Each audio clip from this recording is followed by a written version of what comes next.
Alright y'all, welcome back to the channel and do some more slug testing, and today we've got a combo out here that we have not tested yet. We have tried these shells, but through a rifled barrel. However, today we're going to run them through a smoothbore and see what they can do. Hopefully they give us a little bit better result than they did in our rifled barrel, but we'll see what happens. But as for the slugs we're going to run today, I brought out some of the Winchester Deer season slugs. They're a 12 gauge, 2 3/4 inch, 1 1/8 ounce slug, moving about 1600 feet per second. So something just a little bit heavier than your traditional 1 ounce slug, but you can kind of see here how it's almost a combination of a Brennicky style slug with a rifled slug. They kind of have that fat nose on them there with the little tailpiece that's supposed to stay with the slug as it flies down range. Maybe that little tailpiece will stay in the slug better through a smoothbore than it did with a rifled barrel, but it does say here that they can be used in a smoothbore, rifle choke, or rifled barrel. So today we've got a smoothbore and we'll see what they can do. But as for the shotgun we're going to run them through, I brought out my Remington 870. This one's got a 24-inch barrel on it. For the choke, we're going to go with a stock flush style improved cylinder. Nothing fancy, but this is pretty much what is most recommended for a lot of lead slugs like that. So that's where we're going to go today. Up on top is a Hawk Vantage IR 3 to 9x40 with their slug gun muzzleloader type reticle on it. Very nice scope so far. I've liked it, that's for sure. And for those curious, yes, this scope is mounted to the top of the receiver. I've got all the screws marked so I can see if anything comes loose. As far as how the barrel is attached to the receiver, it is not pinned or anything. It is just held on by your traditional magazine cap, but I have this set to hand tight and then plus 3 extra clicks with a soft jaw pair of pliers. That's given me good results before, and it has not come loose in our testing so far with it, but I've got witness marks on here as well so I can see if it actually comes loose, because that will affect our accuracy. Either way, we should have a good setup and we should have a good slug, so we'll see what the two can do together. But as for today's test, we're going to shoot 2 groups. Both are going to be 3 shots each, one at 50 and another at 100. It's not a perfect test, but I only have 6 or maybe 7 of these slugs, so we have to work with what I do have, and at the very least it will tell us if this combination is any good at all. And of course, all of the shots will be through the chronograph as well so we can get our velocities on them. But let's get you guys started with a view of that 50-yard target. We'll shoot our group, move to 100, shoot our second group, and then we'll bring it all back here to the bench and see how it actually performed. I've got some decent hopes for it, but let's take our shots and see what we get.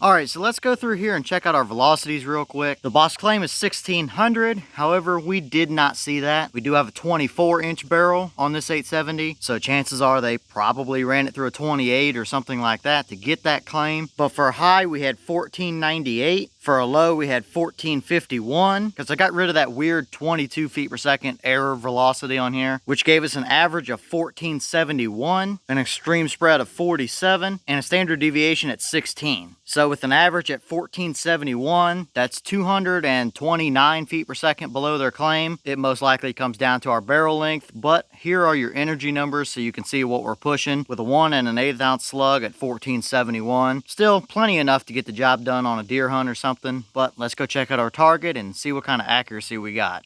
Alright, so here's our target, and we definitely saw some rather interesting results here. We'll start over here on the left with our 50-yard group. So that's these 3 bullet holes right here. We had 2 that were just about in the same hole, and 1 that was a little bit farther up. Not the best group I've ever seen at 50, but still not bad. Absolutely usable. That's going to take a deer every day of the week, but I'll measure it and get you guys the actual number. which is 1.68 inches, and that is from center to center on the farthest 2 bullet holes across. So at 50 yards, that's perfectly fine. I wouldn't hesitate to deer hunt with that. However, moving out to 100 yards, things got rather interesting. The very first shot I took was this one that hit really low down here at the very bottom, and it is a little bit deceiving, but these 100-yard bullet holes are nice and stable. The slugs were flying straight, even though it kind of almost looks like a keyhole. In person, you can see the star outline from the edge of that slug, and it's perfectly fine. However, it definitely sounded weird. It almost sounded like it was tumbling, or maybe the tailpiece wasn't attached like it should have been, or something like that. It made a weird noise, and I didn't really like that, which may have definitely contributed to why we hit so low. So luckily enough, I had one extra of these shells, so we could still get our 3-shot group, and it still wasn't super impressive, to be honest with you. Our next 2 shots were these 2 up here, so I was hoping to kind of put another one up there with them, but our 3rd shot after this dilemma here was this bullet hole here, still low, and obviously this 3-shot group is still nothing great, that's for sure. I felt good about all of the trigger pulls today, so I'm pretty confident that it was not me, and it ended up giving us a 5.80 inch spread. So almost 6 inches at 100 yards. Definitely not my ideal slug load, that's for sure. We've seen better from that shotgun, and I've definitely seen much better with a number of slugs through my rifled barrel 870 as well, but I believe that might be about the same as what we saw with these through that same rifled 870. So this might just be about as good as we can get. Maybe if we go to a touch tighter choke like a modified or something, that may help them a little bit, but I don't know. Out to 50 yards, they're perfectly fine. And for those of you wondering, everything on the shotgun is perfectly fine. The scope's still tight. The magazine cap has not moved one bit, so the barrel stayed exactly where it should have been. Everything's good there. But this kind of still follows the same phenomenon that I've seen a few times now, mainly with these little bit heavier or a little bit lower velocity shells. Somewhere between 50 and 100 yards, I'm betting that they start to transition to being subsonic, and there's something that happens at 60, 70 yards or so to where we lose our accuracy quickly. And I have no way to prove this since I don't have a slow-mo camera or anything like that, but every time we've seen it, it's done the same thing that we see here. 50-yard group is good, but it doesn't mathematically line up out there at 100. So maybe the transition from super to subsonic messes with the stability a little bit of them. Maybe that was the weird sound I heard on that very bottom shot on the 100-yard group. I have no idea. Again, I have no way to prove that. It's just a theory that I have that kind of makes sense if you think about it, but I don't know. Either way, out to 50, 60 yards, I'm fine with that, but I would like to see a little bit better out there at 100, no doubt about it.